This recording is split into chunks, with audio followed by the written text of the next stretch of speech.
Kalėdų senelis – vienas žymiausių pasaulio žmonių.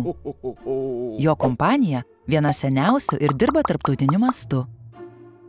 Jo įvaizdis – stebuklingas. Jo laukia visi. Nesuprantu, visi irzlūs ir nelaimingi. Aš irgi pervargęs. Darbe nuolat bėgu lyg amžiname maratone. Naktį galvoju apie darbą. Aš nuolat sprendžiu kažkieno problemas ir mane tai erzina. Bijau, kad aš tuoj pradėsiu neapkęsti savo darbo. Kodėl viskas negali būti gerai?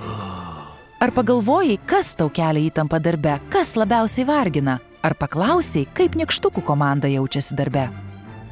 Norėdamas suprasti įtampos ir nuovargio priežastis, jis stebėjo savo kolektyvą. Pažvelgęs į situaciją iš šono, Kalėdų firmos vadovas suprato, jog tai nevaldomos psichosocialinės rizikos darbe pasekmės. Supratęs, kad jam stresą sukelia jo darbuotojų patiriamas stresas, pirmiausia visam kolektyvui surengė atsparumo stresui mokymus. Tuomet jis sukvietė savo nykštukų komandą ir paklausė, kaip jie jaučiasi darbe. Neįmanoma žinoti, kas komandos nariams kelia stresą, kai pats kasdien neatlieki jų darbo. Paaiškėjo, kad daugiausiai įtampos kelia ir jėgas iššvaisto gana paprasti dalykai. Neefektyvus dovanų pakavimas. Todėl nuo šiol rudenį įprastai darbo neturintys elniai bus apmokyti siuntų antspaudavimo.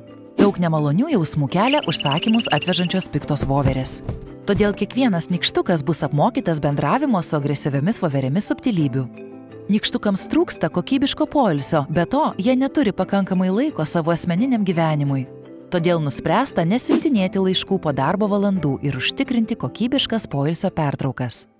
O pats Kalėdų firmos vadovas pagalvojo, jog jam vertėtų daugiau deleguoti darbų kitiems. Dabar jis laimingas, nes leidęs nykštukams įvardyti, kas konkrečiai jiems kelia įtampą, jis galėjo imtis pokyčių ir suvaldyti savo paties stresą. Kai nykštukai darbingi, energingi, drąsiai priima iššūkius, yra įsitraukę į darbus, vadovui belieka ramiai stebėti procesus, priimti reikiamus sprendimus ir džiaugtis bendru rezultatu.